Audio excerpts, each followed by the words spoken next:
बात विभाग में आपका स्वागत है। मैं हूं प्रोफेसर देवेंद्र प्रसाद राय। आज मैं महाराष्ट्र में कॉरपोरेशन और म्यूनिसिपैलिटी का में हुए चुनाव पर आपसे बातें करूंगा। आपको ज्ञात है 15 तारीख को महाराष्ट्र में 29 कॉरपोरेशन और म्यूनिसिपैलिटीज़ का चुनाव था। चुनाव संपन्न हो गया, आज रिजल्ट भी आ गया। इस चुनाव में एक बात तो जो मैं शुरू से कहता आ रहा हूँ कि राजनीति सिद्धांतहीन हो गई है, इसकी पराकाष्ठा थी महाराष्ट्र में। महाराष्ट्र में वह एनसीपी अजित पवार जो एनडीए सरकार में शामिल है, लेकिन इस चुनाव में वह एनडीए के साथ नहीं, बीजेपी और शिवसेना के साथ नहीं लड़ रही थी। अजित पवार और शरद पवार साथ मिलकर लड़ रहे थे।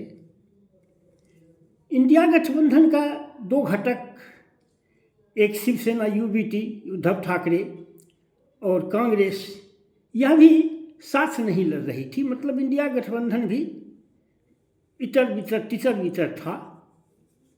खुद एनडीए में बीजेपी और शिवसेना, एकनाथ शिंदे गुट भी सब जगह एक साथ नहीं लड़ रही थी। कहीं एक साथ लड़ रही थी, कहीं विरोध में भी खड़ी थी। इस तरह सिद्धांतों की पूरी बलि चढ़ गई। लेकिन खैर, सिद्धांतों की बलि चढ़ गई हो, लेकिन रिजल्ट तो हुआ। और वह रिजल्ट हमको क्या सब मैसेज देता है? पहले तो यह रिजल्ट जो हुआ, 29 में 25 सीटों पर भाजपा और शिवसेना काबिज हो गई। यह क्या दर्शाता है कि जो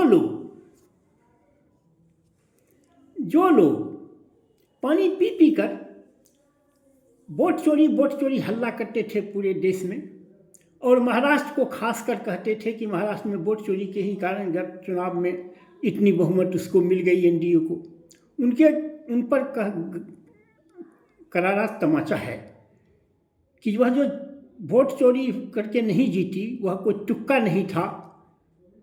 यह एनडीए का जनता के बीच पैठ है, गहरी पैठ है, जिसके कारण वह विधानसभा में भी चुनाव में जीता और इसने साबित कर दिया उसको। और साथ ही साथ यह भी साबित कर दिया कि महाराष्ट्र में एनडीए में और खास करके देवेंद्र फडणवीस का जलवा अभी कायम है। ये तो एक बात हुई। दूसरी बात, मैं मूलतः मुंबई पर आ रहा हूँ। तो मुंबई में ये भाजपा गठबंधन को, भाजपा और शिवसेना को स्पष्ट बहुमत मिल गई। 25 सालों के बाद जो बाल साहेब ठाकरे ने जो बनाया था अपना, उनका धरोहर खत्म हो गया। वहाँ से प्रथम बार 25 वर्षों में के बाद भाजपा का कोई मेयर चुना जाएगा या चुनी जाएगी। ये एक अद्भुत घटना हुई जो मुंबई में 25 सालों के बाद हुआ है। दूसरा, इस चुनाव में भले ही उद्धव ठाकरे पूरे महाराष्ट्र से बाहर हो गए हों, लेकिन मुंबई में उनका जलवा कायम है। यह साबित कर दिया है। मुंबई में शिवसेना जो शिंदे गुट थी, वह 25 सीटें जीती, और फडणवीस, ये शिवसेना उद्धव ठाकरे 66 सीटें जीती। यह साबित करता है कि बाला साहेब ठाकरे ने जो अपना बनाया था, उसकी लिगेसी उद्धव ठाकरे के ही साथ है। यानी बाला साहेब के ठाकरे के समय जो शिव सैनिक थे, उसका बहुमत अभी भी उद्धव ठाकरे के साथ है।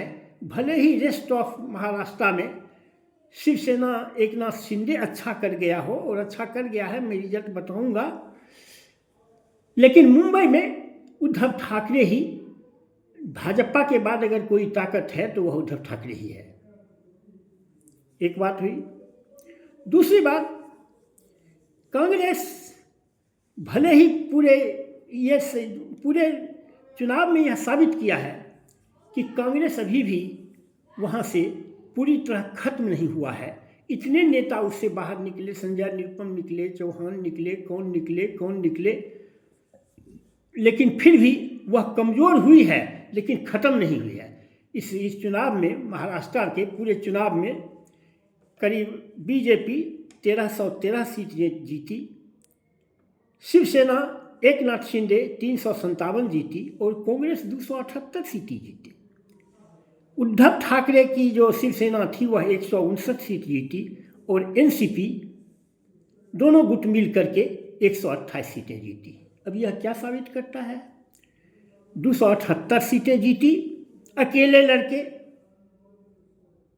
तो यह कोई कमज़ोर उसका रिजल्ट नहीं है। दूसरा, एक चीज़ और संदेश दिया कि आखिर कांग्रेस ने यूबीटी से क्यों नहीं किया।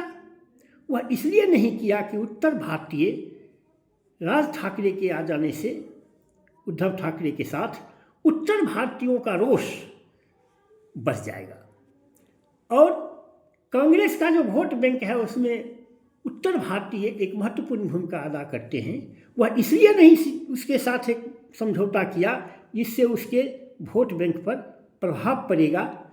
तो यह इसमें भले ही सीटें कम जीती हो, लेकिन एक मैसेज तो दिया कि हम उत्तर बिहार भारतीयों के साथ हम हैं। यह मैसेज तो वह चला ही गया। दूसरा, एनसीपी का भविष्य हमें चौपट लगता है। भले ही महाराष्ट्र के देहात में जो भी हों शरद पवार, लेकिन इस चुनाव में दोनों भाई बहन मिल के चुनाव लड़े, सुप्रिया सुले और अजित पवार, लेकिन फिर भी कोई चमत्कार नहीं कर पाए। सबसे कमज़ोर स्थिति उनकी रही। मात्र 125 सीटें, 128 सीटें वह जीत पाए। कांग्रेस के पूरे कांग्रेस से आधी भी सीटें वह नहीं जीत पाए। यह साबित करता है कि उनका भविष्य गट की ओर जाने वाला है। दूसरा, इसलिए कहे कि कांग्रेस भी कोई लॉस के पोजीशन में और बहुत हताशा की स्थिति में इस मुंबई चुनाव में नहीं है। तो यही मुंबई चुनाव का अंतिम ये है। दूसरी बात एक और कहनी थी कि मुसलमानों का भरोसा पॉलिटिकल ये हिंदू नेतृत्व वाली पार्टी से मुसलमानों का विश्वास उठता जा रहा है। मालेगांव में सबसे बड़ी हस्ती बन के AIMIM निकला है। एसपी को भी बहुत गहरा धक्का लगा है, लेकिन यह साबित कर दिया है कि अब हिंदू नेतृत्व वाली पार्टी के साथ अब मुसलमानों का रुझान घट रहा है। खैर, अब जो भी हो आगे का भविष्य, तो यही आज हमें कहना था। अगर आपको मेरी बात पसंद आए तो आप इसे लाइक और सब्सक्राइब करें। Thank you very much.